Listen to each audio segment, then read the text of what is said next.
just didn't have any racing luck on our side today. Skittles Camry was really fast 2 weeks in a row.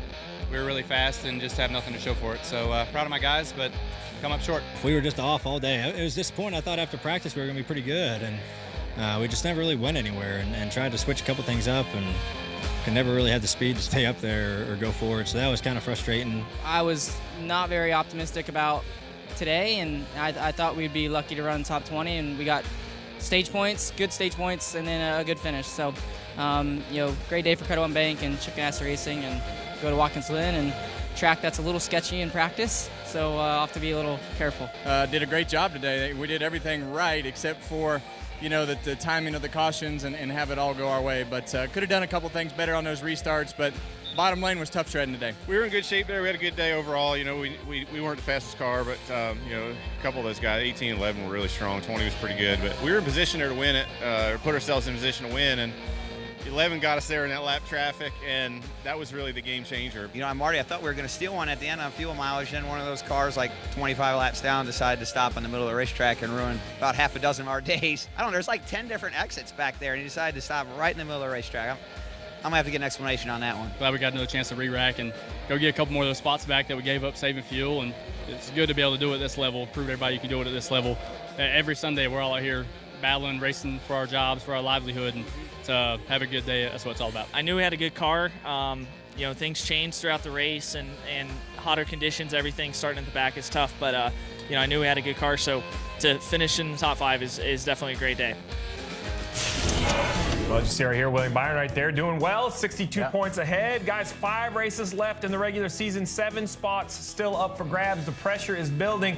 But I think we have to talk about what Brad said. That last caution did seem a little questionable. Josh Bilicki's car right there stops. He wants the deal. So he asked him on Twitter, hey, man, what's the deal with this last caution? Well, Josh Bilicki was kind enough to respond and say, hey, I'll tell you what happened. I broke a drive shaft. And I have never been in a car that broke a drive shaft, but I can imagine that gets your attention, and you don't want to roll any farther than you have to. Yeah, I mean, he came off the turn 1 with a lot of speed, it looked like, and then all of a sudden just stopped. I couldn't figure it out at first either, but this answers the question. He wasn't going to make it back around with that issue. Well, we saw Alex Bowman break a drive shaft in New Hampshire, and they had to go to a backup car because of it, the damage it did. So imagine being inside that car with it tearing all the stuff, and it's a loud noise and pretty scary. Yes. Yeah, it was pretty crazy. But we talk about that playoff picture and how it affected different drivers. Jeff, you brought this up on Sunday. Moments throughout the season that perhaps don't get covered because they're not in the top 5 or the top 10. That final caution comes out. The 14 of Clint Boyer says, you know what, I don't know if I have enough fuel, or maybe it was a great strategy call. I don't know. He hangs the left, comes to pit road, puts on 4 fresh tires right here. I'm thinking, what are you doing, man? Like, what are you and because I just thought this was crazy, but he was able to rally. He restarted 20th, I believe, and rallied and finished 11th. Yeah. That's a big pickup. He's 12 points to the good right now. If he doesn't just find a way to get through there, and I know tires helped him a little bit, but will and desire matters too, and he found a way to fight and get those positions. And that, listen, man, they have been so close to either in or out. You have so many wild card races coming up. Those positions picked up may be the difference between him getting in or not. Yeah, look at right here, the final restart. Boyer made a big move. Kyle Busch was good all day. Logano and Matty D back there finished 17th. Another driver, though, who kind of went the opposite way, Daniel Suarez in the 41. They talked about this in the drivers' meeting, DJ.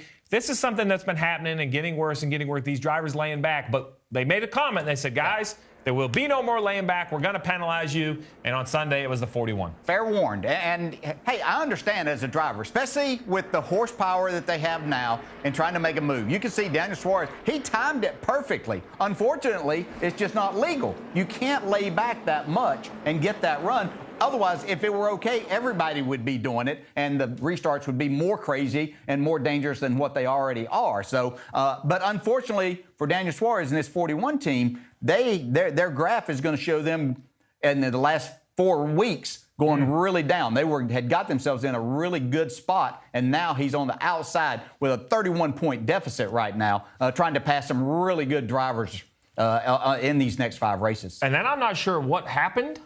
There was so much going on at the front. I didn't see this. But then after the race, here's Suarez and Bubba Wallace having I thought it was just a little disagreement. But then you notice the hand has a hand on the shoulder and then a hand on the chest. That's usually how it starts to build up. They made a little bit of fun of it on social media, but obviously a disagreement with these 2 drivers. Well, listen, part of the problem with these 2 drivers is the results, right? Yeah. And so when something happens on the track, and on top of how you're running, it just keeps adding to the frustration level. And Daniel Suarez is obviously they're frustrated with each other, but some of it is just the fact that neither one of them is running as well as they want to be running. Yeah, and I appreciate Daniel going over and trying to, get an explanation as to what may have happened. A lot of times that would diffuse something. You put your hand on a guy once or twice, that might take it in a whole nother direction. So it seems like they might have worked it out. We'll use the word diffuse. Anything but diffuse in the situation between Ricky Stenhouse Jr. and Kurt Busch. So if you go back right here, I'm not going to say what. I mean, they all get stacked up. Jeff, give me your opinion on what happens. Well, it's 5 wide. Yeah. I mean, 5 wide coming out, off of turn 1 at Pocono, something's going to happen. And unfortunately for, see right there, Clint's up the racetrack, but there's cars underneath him too. Where's he going to go? And the 17's on top of all of it, and he comes, both of the 17 and the 1 ended up, and then, it looks like to me that he had just had enough. Said, you know what, you ran me in the wall, so around you go. So, DJ, in your time, maybe you wouldn't go see him after the race, maybe a phone call. Well, in 2019, you sent a tweet. So Kurt says, guys, after sleeping on it, I'm going to take the high road, and hopefully he won't wreck me up there as well. And Stenhouse, he fires right back. Well, you can take the road on over here if you want. You have my number. I've seen call out Ricky Stenhouse. He's not mixing many words right there. That's to the point. No. Yeah, you can mix it up however you want with Ricky Stenhouse, but you're going to get something fired back at you with him. He's very fiery and doesn't mind saying exactly what's on his mind. And, the frustration level there, once again, he wasn't running where he wanted to. They thought they had a strategy that might get them, possibly even steal them a win late in that race by coming to pit road right at the end before they threw the green flag to get some more fuel. So frustration sets in, but not mincing any words there either. Well, then, Bubba, he had a solution. Did you see his solution? If our bosses see this, be careful. This might be the pre-race show, because Bubba put on there, he goes, I think what we should do, we'll have a cage match. Him right here, this is great, right? Pocono, cage match, Bubba Wallace, Daniel Suarez, Stenhouse, and Kurt Busch. He said he'd pay to see it. Then I saw Alex Bowman chime in, and then they said, well, actually, you can jump in the cage too. So there's a lot going on. Watkins Glen is already a tough racetrack. I'm not sure which battle I'm going to want to watch more. Well, if we were going to Texas, Eddie'd have the ring put up. Yes, for sure. Eddie Gossage would be installing the ring right now. And I'll guarantee you that those fans that line that infield at Watkins Glen would love to see that. They'll clear out a spot for these boys to come over if they want to go Saturday night, they give them a room between the two concerts. But guys, so here's the thing. I don't believe the Stenhouse has a whole lot to lose. Never mess with a man that's madder than you or has less to lose than you. Hey Motorsports fans, thanks for watching. Make sure you hit subscribe before you go for all the latest news and highlights across motorsports.